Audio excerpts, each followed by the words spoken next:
We're now a couple of days into the second half of the baseball season, and yeah, we got some new players to panic about already. Let's start with a player who was a first round pick in a lot of fantasy drafts and has been one of this year's biggest fantasy busts on, let's face it, one of this year's most disappointing offenses. Matt Olson, the first baseman who last year led the majors with 54 home runs and drove in 139 runs batted in. This year, he's pretty much been the biggest bust in all of fantasy. At the All-Star break, 13 home runs, 44 RBIs, way off last year's pace, and his batting averages were pretty much looking like it did back in the Oakland days. You know, he's not hitting for average at all, and it's getting worse as the second half kicks off. Believe it or not, 3 straight games, he's gone over and has dropped his average down to 222. And it's really just a continuation of a miserable July where he's hitting 121 on the month, only 1 home run. So, as if things couldn't get worse in Atlanta, now Ozzie Albies, one of the staples in that lineup, is out 8 to 10 weeks, basically the rest of the regular season after they've already lost Ronald Acuna. So, you've got to really wonder, what does this mean for guys like Olson? Like we saw Austin Riley turn it around. He's now steadied the ship. Olson is getting worse as the season goes on. And now this Braves offense, like I don't care what they do at the trade deadline, you can't really make up that much for a bottom of an order where it looks like guys like Eddie Rosario, Orlando Arcia has been disappointing. Ramon Laureano, Adam Duvall, whatever you throw out there, this is nothing like last year's Braves offense. And Olson, honestly, is just nothing like last year's Olson. Now, I did say before the season, I think he's being drafted way too high. He had his career year. Like last year, that was it. He was definitely going to regress. I just didn't think it was going to be this much. And so, gotten questions, people legitimately wondering, should I just drop him at this point? The short answer to that is no. This is still a player who's one of the best sluggers in the game. He could go on a power binge. And I know things are looking bad right now. I hate to drop a player like this. Again, I would bench him. I have no problem doing that until he shows signs of getting out of this. But I don't want to drop him and let somebody else pick him up. And then he has a great August or September, or at the very least a couple of weeks where he's getting you several home runs. He is still capable of that. There's no reason he can't. Why has he been so bad this year? I don't have the answer for that. All I know is I am hugely panicked on him. I'm going to set the panic meter at a 9 because this guy is really not helping you at all. But at the same time, I just want to bench him, not drop. Now, I definitely don't advise overreacting to the first weekend after the All-Star break because it's just a couple of games. Like any other couple of games stretch that you'll have during the season, it doesn't inherently mean anything. But I want to look at Jurickson Profar, not because he went hitless in his first 2 games after the break. He did have a base hit on Sunday, but the fact that his average finally dropped under 300 before Sunday. This is a continuation of, again, a kind of slow July, and we're seeing gradually this guy who is having a career year and did make the All-Star team, and deservedly so, he's kind of tapering off.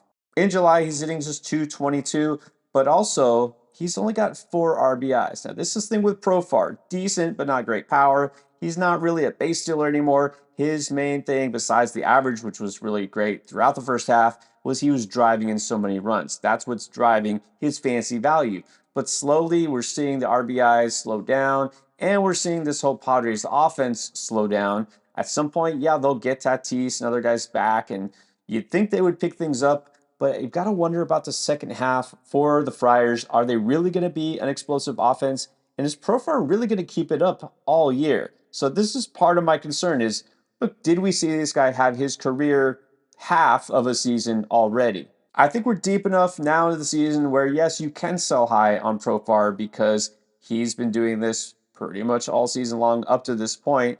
But I'm a little nervous that what we've seen is the best we're getting from him this year. Not to say he won't contribute at all the rest of the season, but I will say this, I'm not really too panicked on him. Like, I see that his value is dropping, but, panic meters, maybe a 6. I don't think that his average will stay way above 300. I don't think he's necessarily going to be among the league leaders in RBIs going forward, but he'll still be semi-productive. What about a young dynamic outfielder who was just picking things up and then right before the break had a big ice cold patch? That's Wyatt Langford of the Texas Rangers. Now, a lot of people think he's going to take off in the second half. We had started to see the signs. He started to become fantasy viable. His ownership rate is now all the way up to 87%. Yeah, this is one of the top prospects in the game, and he's got power, he's got speed, he can hit for average. He hadn't done any of that early in the season, and then finally in June, we saw the signs. But then all of a sudden, he hit the skids. 5 straight hitless games the week before the All Star break, and he's only got one base hit in the last 7 games altogether. His average right now sits at 251, and yeah, I know he's still making up ground for early in the season, but overall, we're seeing him now in one of those downswings.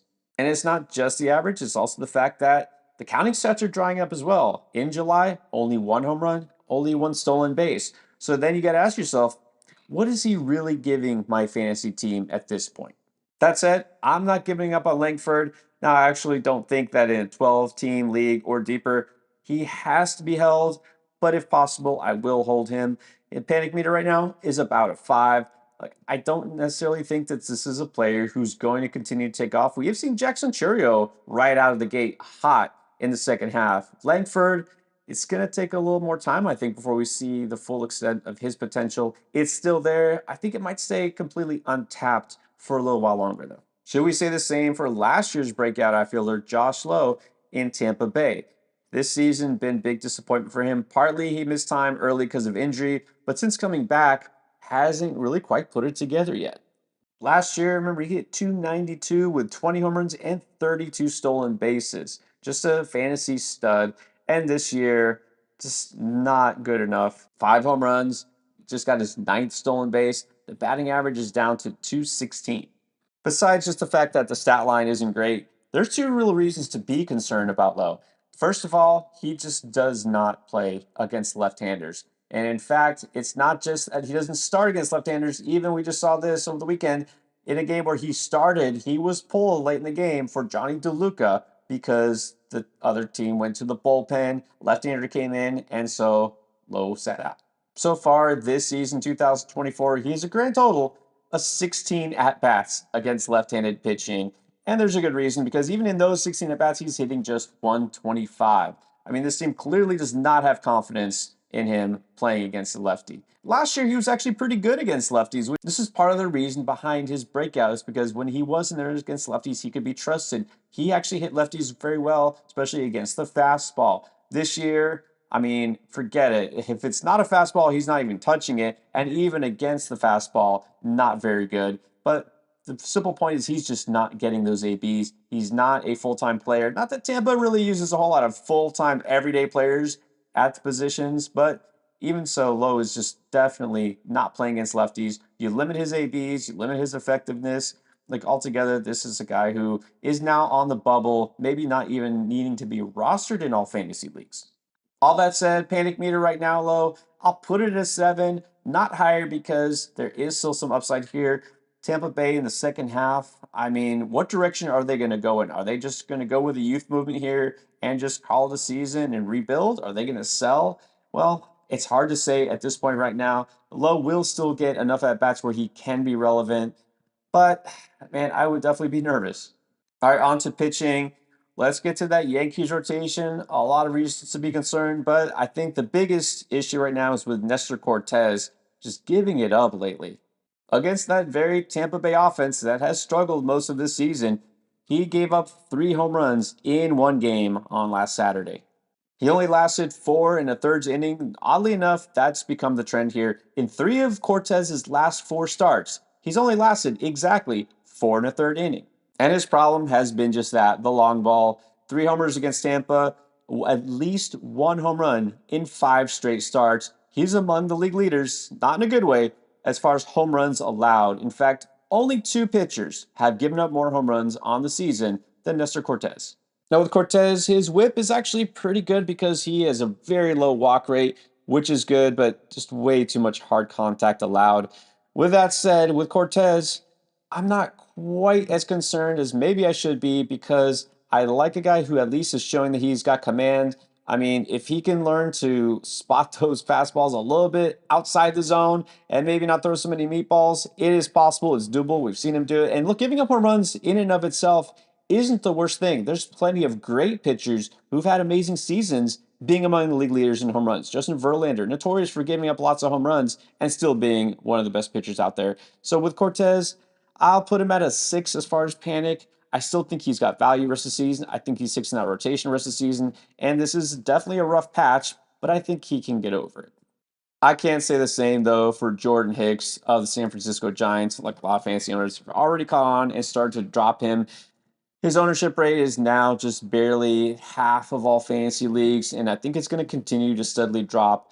Like Jordan Hicks, great story, converted reliever, guys, so many injuries, got the bag from the Giants. Kind of surprising how much money they paid him, considering he could not stay healthy for a long time and has never really been a full-time starter for a full season.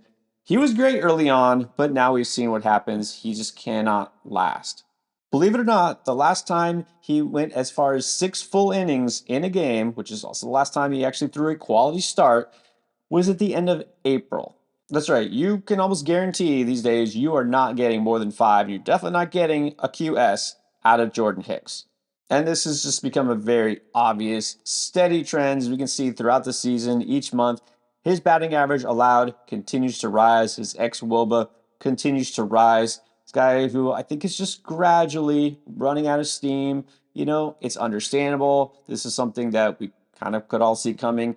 It's not that he's been terrible. He hasn't had any really blow-up starts where he gets just completely obliterated, but he's just gradually less effective, and he's gradually become mostly unusable for fantasy teams. In any leagues that use quality starts instead of wins, Hicks should have already been dropped, right? He's really of very little use to you.